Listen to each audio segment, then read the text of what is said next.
Matre Namaha. So in the previous verses we meditated on Devi's facial features, ornaments, etc. Right? Now the next couple of verses are about different body parts of Devi. So before we start the next set of verses, I want to set the context because this is very important to appreciate the next set of verses. The Lalitha Sahasranamam celebrates the Divine Mother in her infinite glory. It's not just a collection of names, but a profound scripture filled with layers of meaning. It's a rahasya sotram, right? Meaning, we must grow spiritually to truly understand its depth. The Vagdevatas describe every part of the Devi's divine body in detail, highlighting her beauty, divine qualities, etc. However, many of these verses, especially describing her body parts, neck down, it's not discussed in detail in various commentaries for whatever reason. They touch upon it at a surface level and they move on. Because to understand them fully, we need to know a lot of things like Tantra Shastras and different dimensions of Shakti Upasana, which reveals the mystical connection of the macrocosm and the microcosm, right? The energy within us and the universe. And there is a risk of seeing this description in a limited everyday way with our worldly lens. So we understand these descriptions with our worldly perspective, right? Shaped by our societal conditioning, where, especially we are in 2024, your beauty, especially feminine form, is often objectified. And I'm sorry to say this word, like vulgar at times. But in today's world, because of movies, social media, and all this commercial culture, women's body is frequently portrayed in a way that strips its inherent sacredness. But our ancient scriptures view every part of the body, every form of nature, Prakriti, every element of creation as sacred. In the Indian spiritual tradition, our body is considered as a temple, right? Temple of the divine. It's a vessel that houses the soul, the eternal spark of consciousness inside us. So this philosophy is deeply rooted in all our scriptures, especially in Tantra text, where the physical and the spiritual thing are seen inseparable. For example, Shiva Lingam, right? The lingam is not a mere representation of a body part, but a symbol of creation, the union of Shiva, consciousness, and Shakti, energy. It represents the formless becoming form, the merging of the masculine and feminine energies to create the universe. Like at the Kamakhya temple, the yoni is worshipped as the source of all creation. It's celebrated there. It's celebrated as a sacred seat of life. In Tantra, our body is considered sacred because it holds the potential to experience the divine union of Shiva and Shakti. Different chakra points in our body to help us in this process. So when we read and understand descriptions of Devi's body in Lalitha Sahasranamam, it is very important to remember these are not physical descriptions in a worldly sense. Of course, it is a physical description at one level, but there are a lot of symbolic, spiritual meaning to it. Devi's body represents the cosmic form of Prakriti, nature, where every part is reflecting different aspects of creation. So to a spiritually mature seeker, these descriptions are not just about physical beauty, it's beyond that. It's about the sacred beauty of existence. So our scriptures teach us that the Devi's feminine body is a manifestation of Shakti, the energy that sustains creation. Beauty becomes a gateway to the divine. When we see through the lens of spirituality, it inspires devotion, gratitude, and reverence. When Adi Shankaracharya described Devi's beauty in Saundarya Lahari, he didn't do it like a man telling about women, but as a sage seeing the Divine Mother in her full splendor. His vision was so pure, devotional, and free from any worldly distractions. For him, every part of Devi's form reflected cosmic energies, like her feet as a refugee for everybody, her smile as the dawn of spiritual awakening, her eyes as the sun and moon. It's amazing. In our tradition, the body is a microcosm, right? Microcosm of the universe. You heard this right. Us in the macrocosm, so in the microcosm. To see Devi's beauty is to see the divine presence in all life forms. It is sacred. So when we approach Lalitha Sahasranamam with this understanding, with this devotion, we recognize that everything is sacred. From the tiniest particle of creation to the vast cosmic forces. Every part of Devi's form is described to celebrate her as the supreme Shakti, the divine force behind all of this existence. So when we worship Devi, we worship beauty as divinity, the union of Purusha and Prakriti, and the eternal source of love, grace and life. Devi is not separate from us. She resides within us. So with this devotion, I think I spoke a lot, and understanding, let's move to the next line. Kameshwar Prem Ratna Mani प्रतिपणस्तनी नाभ्यालवाल rumali Lata फलकुचद्वय. Kameshwara, Lord of Love, Shiva, Prema, love. Ratnamani is a priceless jewel. Pradipana is offering. Sthani is breast. Kameshwara, Prema, Ratnamani, Pradipana, Sthani. Devi in her selfless love offers her divine breast as a priceless jewel of pure love to Lord Kameshwara, Shiva. It's an act of pure love, devotion and selflessness. The act of offering, it shows her readiness to surrender herself for the greater good of love and creation. Priceless gem, Ratna Mani, represents something of supreme value. So Kameshwara here symbolizes pure consciousness. Kameshwara is, receiving it. Now the symbolic meaning is the breast is close to the heart chakra, right? It acts as a bridge between the lower chakras and the higher chakras. Got it? So this sacred space is where the divine energies of Shiva, pure consciousness, and Shakti come together in perfect harmony and love. This is a union. So this name beautifully symbolizes the heart-centered union between creation and the Creator, celebrating Goddess Devi as a source of unconditional love. Kameshwara represents the unmanifested pure consciousness within us, and Shakti, the Divine Mother, and there's a union here. So in the practice of Kundalini Yoga,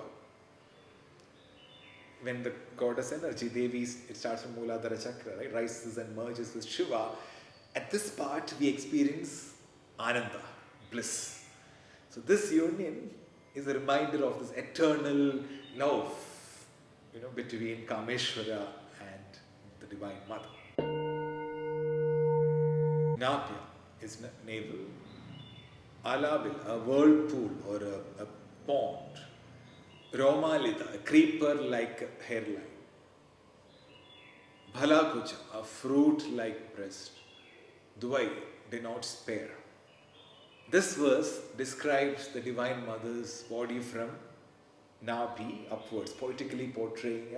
It says a Romalita, a hairline like a creeper emerging from Nabhi and is reaching her breast, fruit-like bosom. Bhalakuchvadvai, like there's a deeper meaning to it. Okay, let me explain. So Nabhi is a Manipura chakra. It's a center of power, right, and transformation. The seat of fire element, Agni Tattva. And from here, the energy is moving upwards, Romalita. And like a spiral upward. Romalita is a hairline. It symbolizes certain nadis, a lot of energy channels, right, which connects the chakra, enabling the flow of prana. And what happens when it goes up? There's a fruit. It's coming from the heart chakra. It's a seat of love, compassion, and divine grace, Bhala. The fruit aspect signifies the ripeness of spiritual wisdom and the fulfillment that comes from it. Can you see that? So this is the description. It reminds us of how Divine Mother nourishes us, guides us in every step of our spiritual journey. There's a lot of symbolism, deeper meaning here. this is the center of creation where the life begins, everything starts here, and the subtle energy is flowing upward like a creeper, connecting the source of life. There's a sacred space here, which is the space of love and compassion, and you're experiencing that. So this verse is not only about her external beauty, but a reminder of her presence within us. So by reflecting on her form, we connect to the deeper truth that the Divine Mother is both the universe we see around us and the sacred energy within us, leading us closer to her eternal bliss. Bliss is here. Lakshya, target. Roma, hair. Lada, creeper. Tarit, the state of being, a foundation or a support. Samunya Madhyama, elevated middle part. So this verse again describes the same part in different lines, but the middle region. So I'll give a different symbolic meaning again. So Lakshya is a goal, right? Here the goal is ultimate destination. Goal is liberation, moksha. Again, how are we getting there? Through these energy channels, Roma, Lata. Creeper like hair, it's going upwards. And here there's two words about it, is Daritha, support. So Divine Mother is supporting us in this journey. She is the Adhara Shakti, the foundation here. Right? And then it talks about Samunya Madhyama, uplifted middle region. Here again, it's talking about Manipura chakra. See, I'm talking about, so there is of course a literal meaning, so I'm getting into the deeper meaning of it. Alright? So located at this Nabi, and then the chakra here.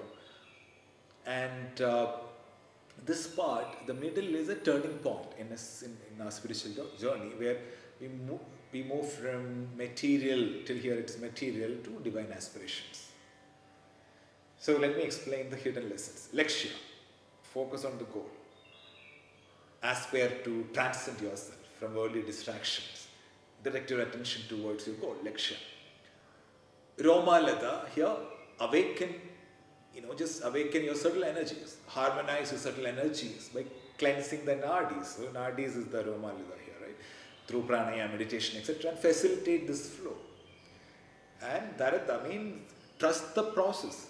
There is support from the divine. Surrender to the grace of the Divine Mother, who supports and sustains your journey. Trust that her presence, like the central energy channel, she will guide you towards spiritual enlightenment. And then talks about balance. Cultivate harmony between material and spiritual aspects of life. So Devi's waist symbolizes this balance. How beautiful it is.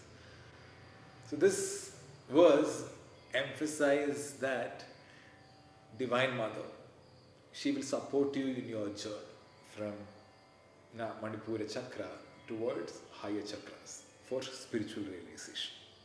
So this is the symbolic meaning. Of course, they're talking about Devi's different body parts, but there are different layers, as I said in the beginning. Stanabhara, the weight or the fullness of the breast here. Dalan is impacted. Atyapada, the region round the waist, midsection. Banta, bond. Valitreya, 3/4 of three lines. So this phrase describes Divine Mother having a midsection adorned with 3 beautiful lines, fold, caused by the fullness of her breast and her gracefully bound waist. So I'll talk about the symbolic meaning. Stanabhara is the fullness of her breast. It represents infinite nurturing aspect of the Divine Mother. Just like a mother nourishes her child, Devi sustains all of creation with her love, abundance and compassion, nourishment. She is a universal mother, ever ready to embrace and nurture her devotees. Like a mother, right? Like when you're a child, endless love. Dalan is compassionate burden. The weight she carries is not just physical, it symbolizes the burden of compassion. She willingly accepts to uplift her devotees. She bears our sorrows, struggles, and our challenges and transforms us. Madhyapata is the slender waist. Here symbolizes discipline and control. So Devi teaches us the importance of harmony, in this word, to balance our material needs with spiritual growth. The next word is Vairitraya, threefolds. Why threefolds? Again, the meaning is a profound meaning. They represent three aspects of existence: creation,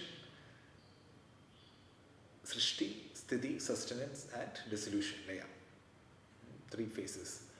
They also symbolize three gunas: Sattva, Rajas, and Tamas. So through these qualities, it shaped the world, right? So Devi transcends them, gracefully integrating them with the cosmic dance in this universe. So that's the inner meaning of this. So let's recap verse 14 and 15. Kameshwar प्रेम रत्नमणि प्रतिपणस्तनी नाभ्यालवाल रोमालिलता फलकुचद्वयी लक्ष्य रोमलता धारता समुन्नेय मध्यमा स्तनभारदलन्मध्यपट्टबन्धवलित्रया.